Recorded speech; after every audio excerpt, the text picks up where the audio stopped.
Dans le cadre de son réseau de surveillance des pesticides REPAR, le CIBA a organisé mercredi une journée de rencontres entre agriculteurs et ostréiculteurs.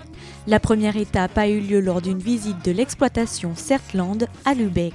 Donc c'est une visite qui a été initiée dans le cadre du réseau REPAR, qui est un réseau de surveillance et d'expertise sur les pesticides qu'anime le CIBA depuis 2010 et qui regroupe des organismes gestionnaires et scientifiques.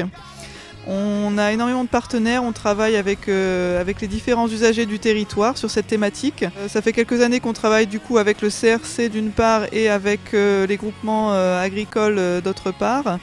Et là c'était vraiment une volonté conjointe des deux parties d'avoir l'occasion de se rencontrer en direct et de voir quels étaient leurs métiers respectifs, de voir aussi les points communs et comment avancer ensemble sur une démarche de qualité, toujours avec en vue cette préservation de la qualité de l'eau et la qualité du bassin d'Arcachon. C'est des métiers qui ne sont pas forcément si différents que ça, puisqu'il y a des cultivateurs de la terre et des cultivateurs de la mer, on va dire.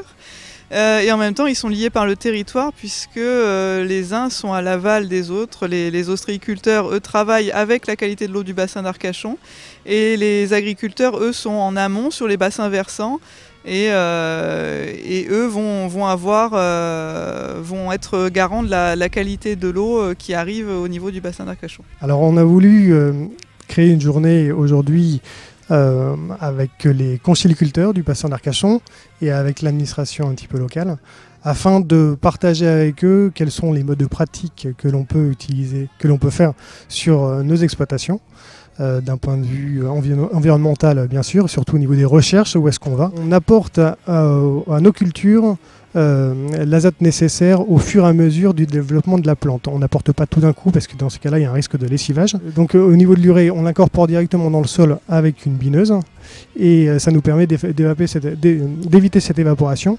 Et une chose que l'on fait qui est importante aussi, après nos cultures d'été, on implante un couvert végétal qu'on appelle engrais vert, mais qui est surtout là pour capter l'azote du sol, pour qu'on évite d'avoir ce lessivage de l'azote qui pourrait se retrouver dans l'eau. Le binage sert également à limiter l'utilisation d'herbicides, de phyto. Il y a un projet REPAR sur le bassin d'Arcachon qui analyse l'ensemble des molécules utilisées dans nos régions et voir quelle est l'incidence et ce que l'on peut récupérer comme molécules dans les eaux au niveau du bassin d'Arcachon. Et notre binage permet effectivement d'éviter l'utilisation des herbicides afin de limiter justement un maximum l'utilisation des produits phyto. Cette première journée de découverte permet, disons, de matérialiser des échanges qu'on a déjà eus précédemment et ça permet d'éviter les préjugés, de voir en fin de compte que l'on a tendance à vouloir accuser les autres de bien des mots alors qu'eux-mêmes sont conscients et font des efforts.